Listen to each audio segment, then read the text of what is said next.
हमारे पास जो एवरेज है वो है ज्योमेट्रिक मीन, ठीक है। ज्योमेट्रिक मीन में हम बेसिकली क्या करते हैं, ज्योमेट्रिक मीन nth रूट है of the product of n positive value is called geometric mean. यानी हमारे पास जितनी वैल्यूज होती हैं हम उनका प्रोडक्ट लेते हैं, उनका प्रोडक्ट लेने के बाद जितना हमने उनका प्रोडक्ट लिया है उतना ही हम उसका रूट लेते हैं। फॉर एग्जाम्पल हमारे पास 3 ऑब्जर्वेशन है, फॉर एग्जाम्पल हमारे पास 3 ऑब्जर्वेशन है, जैसे आप देखें यहाँ, ठीक है। फॉर एग्जाम्पल हमारे पास 3 ऑब्जर्वेशन है, A multiply B multiply C, 3 observation है, ठीक है। हमने इसका अब A B C कोई भी वैल्यू हो सकती है, ठीक है। हमने इसका ज्योमेट्रिक मीन फाइंड करना है, तो ए बी सी का अगर हम ज्योमेट्रिक मीन फाइंड करेंगे तो सिंपली हम क्या करेंगे, ए बी सी को मल्टीप्लाई करेंगे, 3 ऑब्जर्वेशन है तो 3rd रूट ले लेंगे, ठीक है। अब फॉर एग्जांपल हमारे पास जो है वो 3 से ज़्यादा ऑब्जर्वेशन है, ठीक है। मार्क्स ऑब्टेन बाय स्टूडेंट है और एक क्लास है जिसमें स्टूडेंट हमारे पास कितने हैं, फॉर एग्जाम्पल हमारे पास 5 स्टूडेंट है क्लास में, एक स्टूडेंट के मार्क्स आए हैं 59, ठीक है। मल्टीप्लाई 5 स्टूडेंट है तो 5 स्टूडेंट के मार्क्स को हम मल्टीप्लाई कर देंगे, 59 एक स्टूडेंट के 69 है, एक स्टूडेंट के मार्क्स 95 है और एक स्टूडेंट के मार्क्स हमारे पास 80 है और एक के मार्क्स 75 है, ठीक है। 5 स्टूडेंट है तो हम रूट भी कितना लेंगे, 5 लेंगे, ठीक है। ये अर्थमेटिक ज्योमेट्रिक मीन का फार्मूला है। ज्योमेट्रिक मीन में हम क्या करते हैं, जितनी ऑब्जर्वेशन का हमने ज्योमेट्रिक मीन फाइंड करना है उन्हें हम सिंपली मल्टीप्लाई कर देते हैं और जितना हमारे पास सैंपल साइज है उतनी हम रूट पावर ले लेते हैं, ठीक है। अच्छा, जब इसको हम मजीद सिंप्लीफाई करते हैं, देखिए ये प्रोडक्ट लेना वैल्यूज को बहुत ज्यादा इंक्रीज कर देता है, ठीक है। इन वैल्यूज को अगर हम मल्टीप्लाई करेंगे, इन वैल्यूज को आप देखिए 59 plus multiply 69 multiply 95 multiply 80 multiply by 75, आपको इसको आप कैलकुलेटर से मल्टीप्लाई करें, बहुत लार्ज वैल्यूज आएंगी। देखिए कंप्यूटर में ना मल्टीप्लाई का निशान नहीं होता तो हम स्टेरिक यूज करते हैं फॉर मल्टीप्लीकेशन, ठीक है। अच्छा, जब इन ऑब्जर्वेशन को हम मल्टीप्लाई करेंगे तो हमारे पास एक बहुत बड़ा नंबर आएगा, तो और फिर जब हम इसका रूट लेंगे तो ये जरा कॉम्प्लिकेशन हो जाती है, इसकी इसका फाइंड करना, इसकी कैलकुलेशन कॉम्प्लिकेटेड हो जाती है। इस कॉम्प्लिकेशन को खत्म करने के लिए हम क्या करते हैं, एक नेक्स्ट फार्मूला यूज करते हैं और वो फार्मूला क्या है, हम सिंपली क्या करते हैं ज्योमेट्रिक मीन हमारे पास इक्वल है anti log of summation log of x divided by n।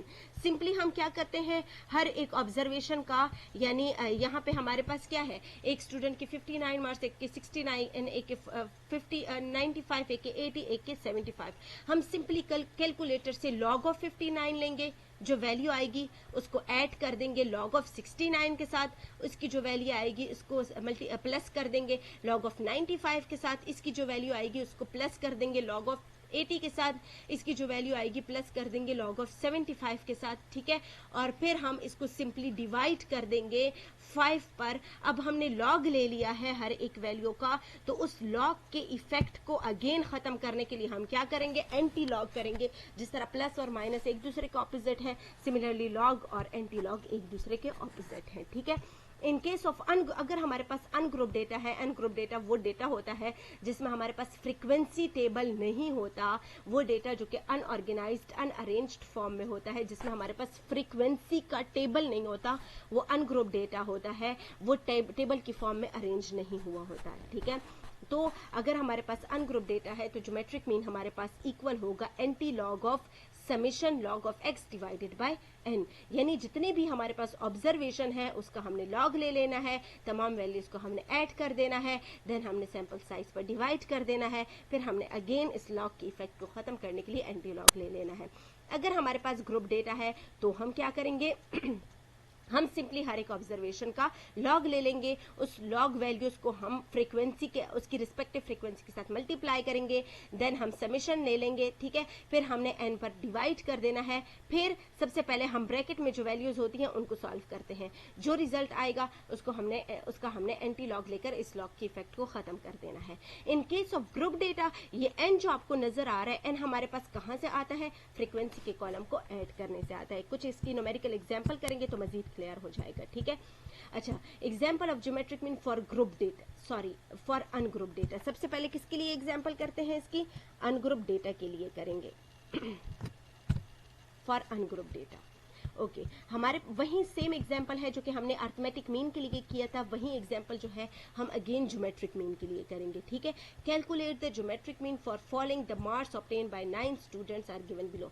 9 student के हमारे पास मार्क्स है, हमने उनके एवरेज मार्क्स फाइंड करने हैं, average performance of student find करनी है, लेकिन किस फार्मूले से, ज्योमेट्रिक मीन के फार्मूले से, ठीक है। फर्स्ट स्टूडेंट के मार्क्स 45 है, सेकंड के 32, थर्ड के 37, फोर्थ के 46, फिफ्थ के 39, सिक्स के 36, सेवन के 41, 8 के 48, नाइन्थ के 36 मार्क्स है, ठीक है। अच्छा, इसको हमने करना कैसे है, अब ये हमारे पास अनग्रुप डेटा है, तो हमने ज्योमेट्रिक मीन का अनग्रुप वाला फार्मूला यूज करना है, जो कि हमारे पास है anti log of summation log of x divided by n के। सबसे बड़ी बात, अब सबसे बड़ी बात क्या है कि हमने कैलकुलेशन कैसे करनी है अपने डेटा की, ठीक है। अब यहाँ पे हमारे पास एन जो है वो 9 के इक्वल है, क्योंकि स्टूडेंट के 9 स्टूडेंट के हमारे पास मार्क्स है, क्लास में 9 स्टूडेंट है। अच्छा, कैलकुलेशन में सबसे पहले अपने फॉर्मूले को देखें, फॉर्मूले में देखें तो आपको लॉग ऑफ एक्स की जरूरत है। तो अपनी कैलकुलेशन में सबसे पहले आपने क्या करना है, एक्स की वैल्यूज को लिख देना है। एक्स की वैल्यू को लिखने के बाद आपने कैलकुलेटर उठाना है, और कैलकुलेटर उठा के आपने हर एक वैल्यू का लॉग फाइंड करना है। लॉग फाइंड करेंगे आप 45 का लॉग फाइंड तो आएगा 1.65329, लॉग फाइंड करेंगे 32 का आपके पास आएगा 1.50515।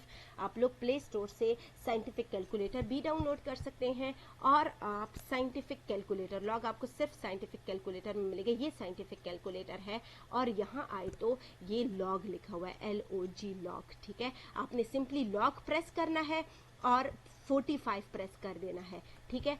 ये कर लेने के बाद आपने क्या करना है, सिंपली इक्वल टू के निशान को प्रेस कर देना है, तो आपके पास वैल्यू आ जाएगी, ठीक है। फिर आपने लॉग प्रेस करना है, ठीक है। जो वैल्यू होगी, फॉर एग्जांपल 36 वैल्यू है, 36 को लिख लेना है, इज इक्वल टू प्रेस करना है, आपके पास वैल्यू जो है लॉग ऑफ 36 की यहाँ पे आ जाएगी, ठीक है। वो सिंपली आपने लिख देनी है। बहुत ज्यादा वो लार्ज ऑफ डेसिमल प्लेस तक होती है, आपने सारे डेसिमल प्लेसेस नहीं लेने हैं, जिस तरह यहाँ पे हमने इस एग्जाम्पल में लिया है, जस्ट 5 डेसिमल प्लेस तक लिए, आप 2 तक ले लें, 3 तक ले लें, राउंड ऑफ कर लें, ठीक है। लॉग ऑफ 32 करेंगे 1.505 आएगा, लॉग ऑफ 37 करेंगे 1.56820 आएगा, लॉग ऑफ 46 करेंगे 1.66276 आएगा। सिमिलरली हर एक वैल्यू का हमने लॉग ले लेना है। अब अगेन आप फार्मूला को देखिए, फार्मूला में समेशन लॉग ऑफ एक्स है, आपने हर एक ऑब्जर्वेशन का लॉग ले लिया है। अब आपने क्या लेना है, उन लॉग वैल्यूज को आपने ऐड करना है, ठीक है। जब आप लॉग वैल्यूज को ऐड करेंगे तो आपके पास क्या आएगा 14.38700, ठीक है।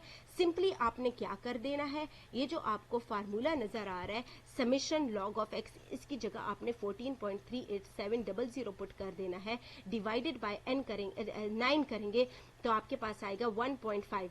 14.387 को जब आप डिवाइड करेंगे 9 पे तो आपके पास आएगा 1.59856। अब ये जो वैल्यू आ गई है, इस वैल्यू का आपने एंटी लॉग लेना है, तो ही आपके पास ज्योमेट्रिक मीन आएगा।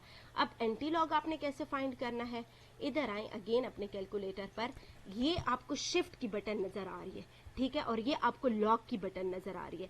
शिफ्ट दबाएं, लॉग दबाएं, आपके पास 10 की तरह का एक निशान आएगा, ठीक है। वो बेसिकली आपका एंटी लॉग है। वो आने के बाद आपने अपनी वैल्यू प्रेस कर देनी है, वो वैल्यू आपकी क्या हो, उसके बाद आपने इक्वल टू प्रेस कर देना है, तो वो वैल्यू आपके पास होगी बेसिकली आपका एंटी लॉग, ठीक है। क्या करना है, ये जो शिफ्ट आपको नजर आ रहा है, शिफ्ट की बटन दबानी है, देन आपने ये लॉग जो आपको नजर आ रहा है ये बटन प्रेस करनी है, लेकिन शिफ्ट के साथ प्रेस करनी है, तो आपके पास ये 10 और साथ में ये एक्स टाइप का 10 टाइप का निशान आ जाएगा, ठीक है। वहां फिर आपने वहां पे अपनी ये जो आपके पास वैल्यू आई है जिसका आप एंटी लॉग फाइंड करना चाहती हैं, ये वैल्यू 1.59856 ये आपने प्रेस कर देनी है, इक्वल टू प्रेस कर देना है, तो आपके पास आएगा 39.68, ठीक है। तो ऐसे हम ज्योमेट्रिक मीन फाइंड करते हैं। ओके, आप इसको ट्राई करें, खुद ट्राई करें। इससे रिलेटेड कोई मुश्किल हो, कैलकुलेटर में आपको फाइंड करना ना आ रहा हो, तो फिर आप मुझसे कांटेक्ट करें।